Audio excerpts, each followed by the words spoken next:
Right, we are underway with the foundation masonry. So got main man Luke here who works for us, and he set it all out and he's well underway.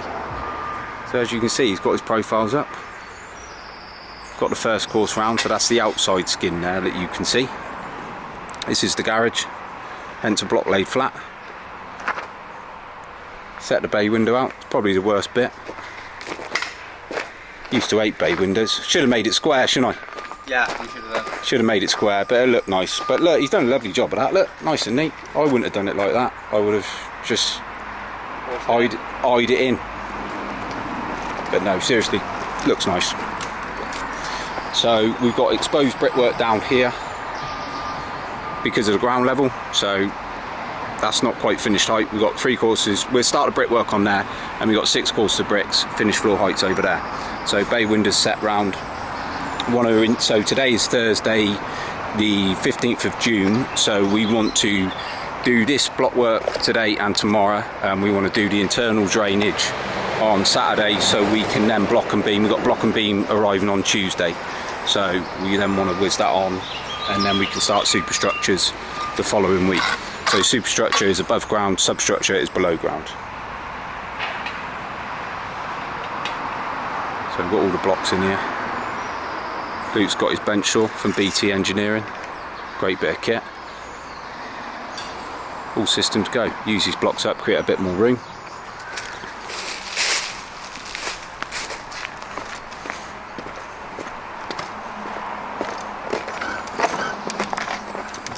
So Luke's just setting the internal wall for that's the outside skin. So this is the garage here. So Luke's forming the cavity for the outside skin of the house. You have to see how big it is now once you get a bit of a feel for it, don't you? Yeah. Block laid flat through there. There we have it. Right, I'll leave you to it, Luke, right? Yeah, so, cool. Go and get some more bits and pieces, right, and bring them back up.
Saturday 17th of June, and we're doing the drainage. We've got a machine driver myself, and we've got a lead ground worker. So the block work is complete. So all the block work is now in. Foundation masonry complete. Took us a day and a half to do all that. About 750 blocks. So we're doing the drainage. So we've marked it all out. Coming out the front here, we've got a bit of drainage to come through here. Water we've taken, instead of going out the side, we're coming out the front just to make it more efficient, and all systems go. So this finished floor level in here, or finished ground level in here, it's got to be a minimum of 200 mil down from the block and beam. So that is the bearing height here for the block and beam. So we've got 150 block and beam, 150 insulation, 75 mil of concrete. So we've got 375 on top of here, on top of where that block work's finished. So a bit more underbuild down here, as you can see, because of the ground level. It's going to be exposed down here, and then there's just quite a bit more ground to be made up on this back. So where Lee stood there now, the damp level of the house will be 375 above there. So we got the shingle here, so we're going to level all this up, backfill it all. Like I said, it's got to be a minimum of 200 mil down for when the air bricks go in to help with the airflow.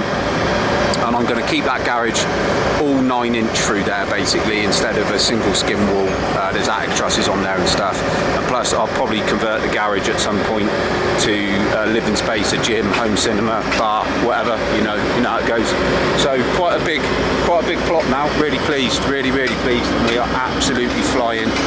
Doing the majority of the groundwork ourselves and just calling in Lee and a favour from a good friend has basically saved us an awful lot of money, and obviously with my dad's expertise on hand, it's been really good and really easy so far, touch wood. So let's get this drainage done, and I'll show you, keep you updated as we go. But I'm really pleased. The bay window, as you can see, this pad was a bit big for the bay window. So 28 metres of concrete, or 27, but we paid for 28. And then we've obviously got to backfill all this at some point.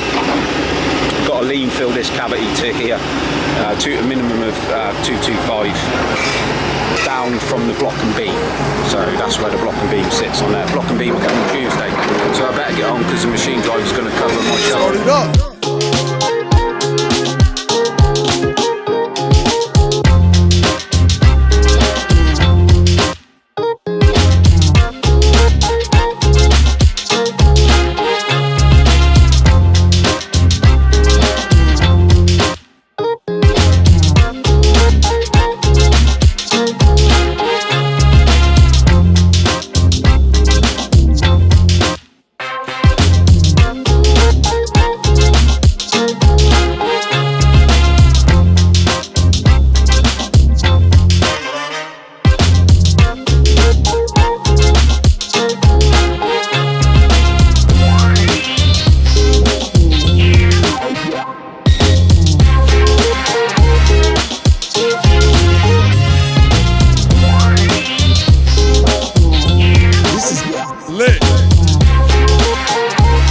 Internal drainage is complete, ready so we can put the block and beam on Tuesday. So we get the building inspector out on Monday, he will inspect it, then we got to re-shingle the pipes, concrete in the openings and concrete underneath the bends. So let's have a look, see how we've got on today. So internal drainage, so it's got to be laid on a bed of shingle. So it's picking up the waste from the family bathroom out to the front. We've took everything out the front, it just made sense. So we've put an extra water in here as well. Water's potentially going to come in over there, which you can because there's a utility room there, but if not, we're going to just run it in. We put another one in here, so this can also take the drainage as well. So one for the kitchen sink and one for the water pipe if we want to bring the water pipe in there, depending on what the plumber says.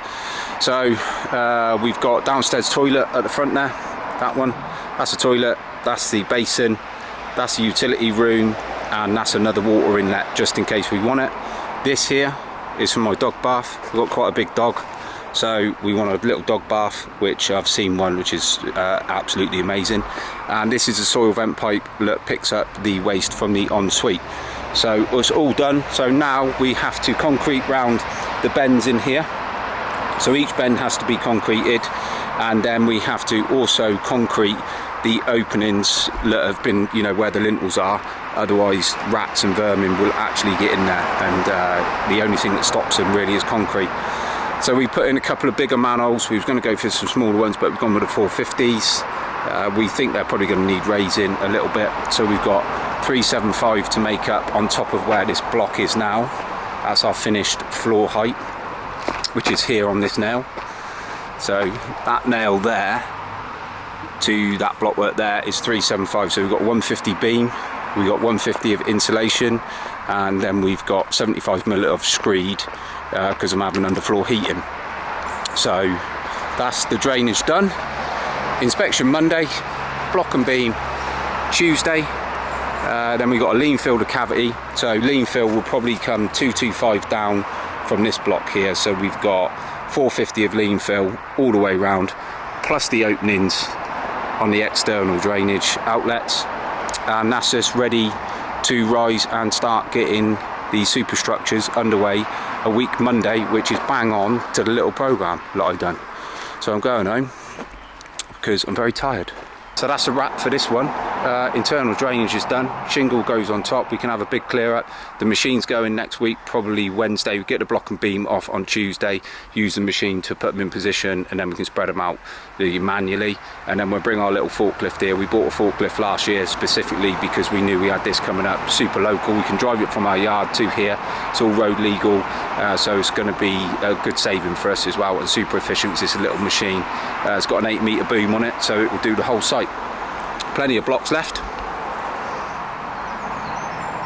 There we are. How much do you reckon a pack of blocks is nowadays? Or how much a block? You would be surprised how much a block is nowadays. But that's it, that's a wrap, folks. On to the next one, next instalment, block and beaming. See how we get on with that, shall we?